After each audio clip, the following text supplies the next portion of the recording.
Assalamualaikum warahmatullahi wabarakatuh. Selamat pagi, salam sejahtera untuk kita semua. Izinkan saya untuk membawakan hasil penelitian tesis saya yang berjudul Pengaruh Partisipasi Tindak Lanjut Pemeriksaan Kesehatan Berkala Tahunan terhadap perbaikan status diabetes mellitus dan hipertensi pekerja di sektor migas dan energi.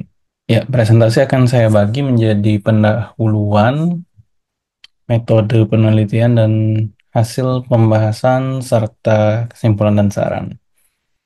Jadi sebagai latar belakang dari penelitian saya, industri migas ini ada peran krusial dalam perekonomian, namun pekerja memiliki risiko kesehatan ya dari pajaran bahaya tersebut. Salah satunya adalah risiko terkait hipertensi dan diabetes mellitus. Nah, di mana partisipasi medical check up ini perlu dilakukan untuk perbaikan status kesehatan, namun ada beberapa permasalahan research gap seperti belum adanya detail data bagaimana pengaruh partisipasi tindak lanjut MCU terhadap perbaikan status hipertensi dan diabetes mellitus. Inilah yang menjadi tujuan penelitian saya dengan baseline data pada studi kasus di PTX terkait risiko kardiovaskuler bahwa memang dengan stratifikasi risiko ada beberapa kelompok proporsi pekerja dengan risiko serius bahkan sedang, sehingga memang tindak lanjut ini dilakukan di kategori P4 sampai P7. Muncul pertanyaan penelitian mulai dari karakteristik perbaikan status HTDM tadi, lalu pengaruh tindak lanjut pemeriksaan kesehatan berkala terhadap perbaikan status DM dan HT, dan juga pengaruh dari faktor pekerjaan, individu, dan faktor apa yang paling berpengaruh. Metode penelitian yang digunakan yaitu kohort retrospektif dari data sekunder MCU dan klaim berobat PTX di tahun 2023 sampai 2024. Penelitian ini dilakukan selama 3 bulan dengan populasi pada data sekunder yang alurnya adalah pengumpulan data sekunder, pengelolaan data, analisis, interpretasi, dan penyusunan laporan dengan total sampling 831 data. Kemudian variabel penelitian yaitu partisipasi tindak lanjut, perbaikan status HT dan DM, faktor pekerjaan, faktor individu. Ya, hasil penelitian dari kaji etik diajukan ke izin ke PTX didapatkan 1.114 data. Namun hanya 831 sampel yang memenuhi kriteria sampling, baik inklusi maupun eksklusi untuk dianalisis lebih lanjut. Secara karakteristik, jenis kelamin dominan dari laki-laki dengan usia 44 tahun ke atas yang nantinya pola jam kerja yang dominan itu non-shift dan prevalensi hipertensi dan DM ini relatif seimbang. Dari tindak lanjut MCU pada pekerja dengan DM ini, partisipasi tindak lanjut yang baik ini meningkatkan probabilitas perbaikan. Sementara jenis kelamin, usia, lokasi, dan shift tidak menunjukkan hubungan yang signifikan. Untuk pengaruh kepatuhan, perbaikan DM ini menunjukkan bahwa ada pengaruh signifikan dengan peluang 1,29 kali lebih besar jika pekerja melakukan kepatuhan yang baik ya, di mana lebih dari sama dengan 3 kali kunjungan tindak lanjut MCU dalam setahun dibandingkan dengan yang tidak patuh setelah uh, dianalisis secara regresi logistik. Untuk hipertensi, tindak lanjut MCU ini eh, ditunjukkan bahwa faktor partisipasi tindak lanjut MCU, jenis kelamin, lokasi kerja, usia, dan shift ini berpengaruh signifikan terhadap perbaikan secara bivariat. Dan untuk pengaruh kepatuhan terhadap perbaikan status hipertensi dengan analisis multivariat, bahwa untuk variabel semuanya kecuali dari lokasi kerja dan usia ini variabel-variabel tersebut itu mengalami signifikansi ya. di adjusted risk relatif bahwa memang ini berpengaruh ya untuk menentukan perbaikan status hipertensi. Nah, di pembahasan untuk demografi pekerja ini memang mayoritas pekerja laki-laki cenderung berusia lebih tua dan lebih dari setengah, kurang lebih 50% ini memang mengalami DM atau HT. Prevalensi yang tinggi ini menunjukkan bahwa adanya permasalahan ya, di kalangan pekerja migas yang kemungkinan memang terkait dengan mekanisme molekuler dari proses penuaan. Jadi sejalan dengan teori Each Periods of Human Life yang dari beberapa literatur juga adanya terkait dengan peradangan, stres oksidatif dan disfungsi metabolik. Sehingga memang beberapa teori ini di, perlu dipertimbangkan untuk penentuan program kesehatan bagi pekerja.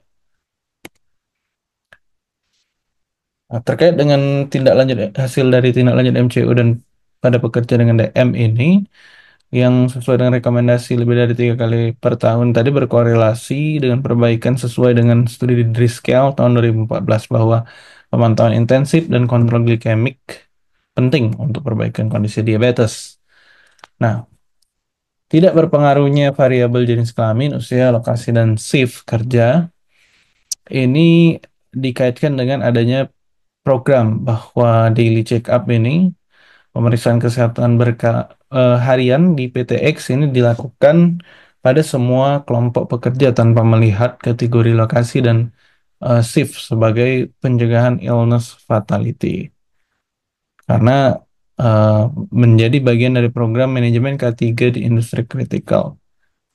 Nah, dari hasil pengaruh kepatuhan terhadap perbaikan status DM, adanya data 1,29 kali lebih besar pekerja yang patuh ini terhadap tindak lanjut MCU nantinya mengalami perbaikan status DM ini sesuai dengan hipotesis yang diajukan. Dan dari beberapa penelitian menunjukkan bahwa kepatuhan ini memang berkaitan dengan penurunan kadar glukosa pada pasien yang patuh. Nah, untuk faktor demografi dan psikososial yang tidak berpengaruh signifikan dalam penelitian ini kemungkinan terkait dengan kebijakan extra fooding khususnya pada shift malam yang belum terstandarisasi sesuai kebutuhan kalori pekerja.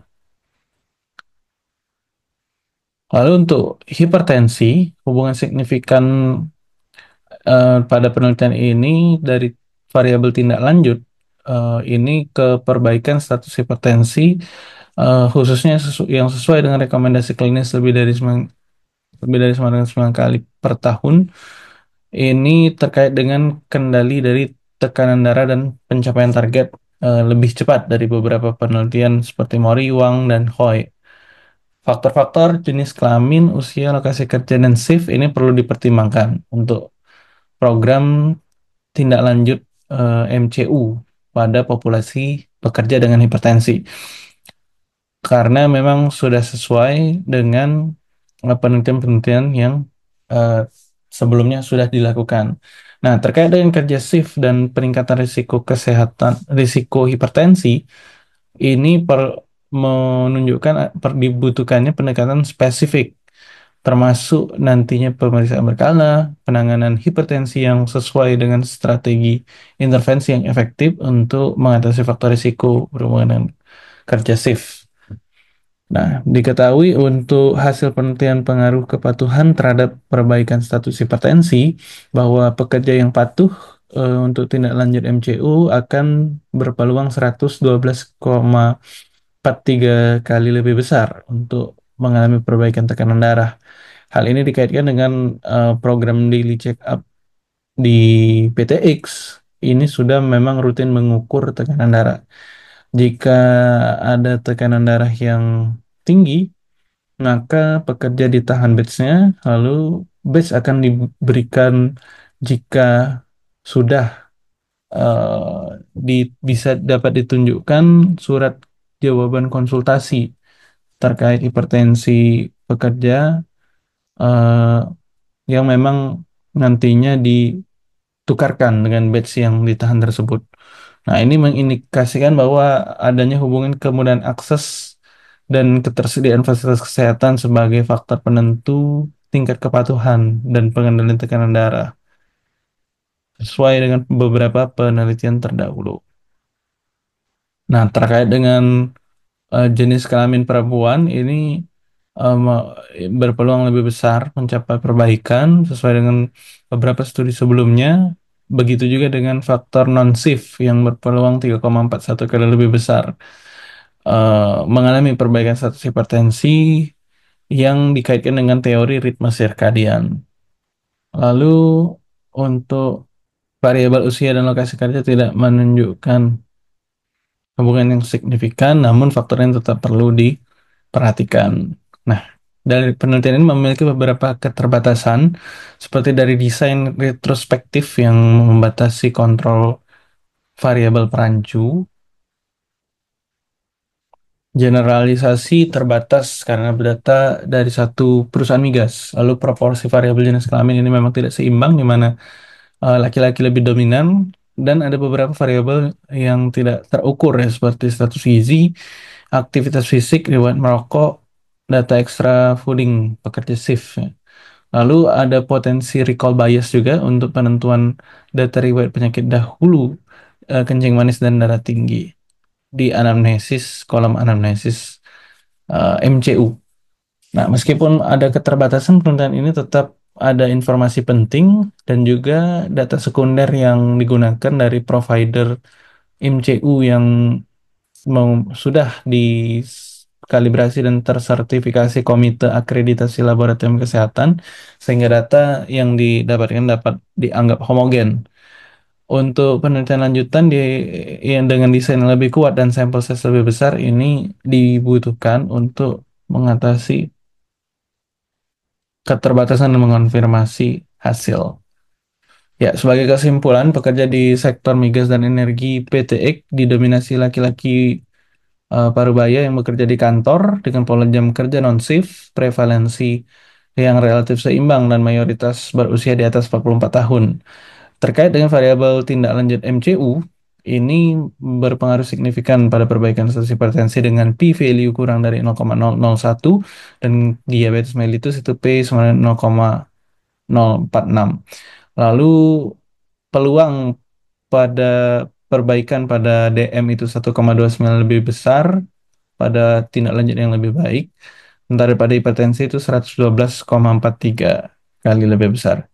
Dari faktor pekerjaan untuk sistem shift berpengaruh signifikan pada populasi hipertensi, namun eh,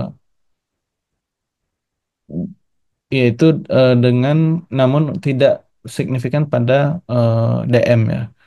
Pekerjaan non-shift ini peluangnya 3,41 kali lebih besar mengalami perbaikan pada hipertensi.